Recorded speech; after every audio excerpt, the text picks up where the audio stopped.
আগামীকাল আমাদের Indian secular ফ্রন্টের পক্ষ থেকে তিলোত্তমার খুনিদের সর্বোচ্চ শাস্তি এবং যারা এর সাথে জড়িয়ে আছে প্রত্যেককে গ্রেপ্তারের দাবি নিয়ে, প্রিয়াঙ্কা হাসদার খুনিদের সর্বোচ্চ শাস্তির দাবি নিয়ে এবং পুলিশি অরাজকতা, পুলিশ কাস্টাডিতে যেভাবে পুলিশ অত্যাচারে মারা যাচ্ছে বা গিয়েছে প্রকৃত যারা এর সাথে খুনি যারা দোষী পুলিশের মধ্যে তাদেরকে শাস্তির দাবিতে এবং সারা রাজ্যে যে অরাজকতা চলছে, স্বাস্থ্য ব্যবস্থা তলানিতে চলে গিয়েছে, ল অ্যান্ড অর্ডার সিচুয়েশান আজকে কোন জায়গায় এসে দাঁড়িয়েছে, এই সমস্ত বিষয়গুলোকে নিয়ে আমরা একটা প্রতিবাদ মিছিল আছে।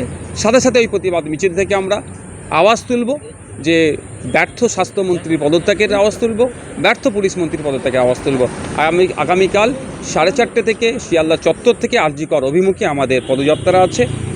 যদিও এখন বর্ষার মৌসুম, ওয়েদার খারাপ হওয়ার পরেও আমরা ওই প্রোগ্রামটা করব। যারা আসবেন তাদের কাছে অনুরোধ এটাই, প্রত্যেককে যদি নিজের দায়িত্বে একটা করে ছাতা বা এই ধরনের করে রেনকোট বা এই ধরনের নিয়ে বর্ষাতে নিয়ে আসেন তাহলে ভালো হয়, কারণ এই সময় বৃষ্টির পানিতে ভিজলে অনেকের শরীর অসুস্থ হতে পারে।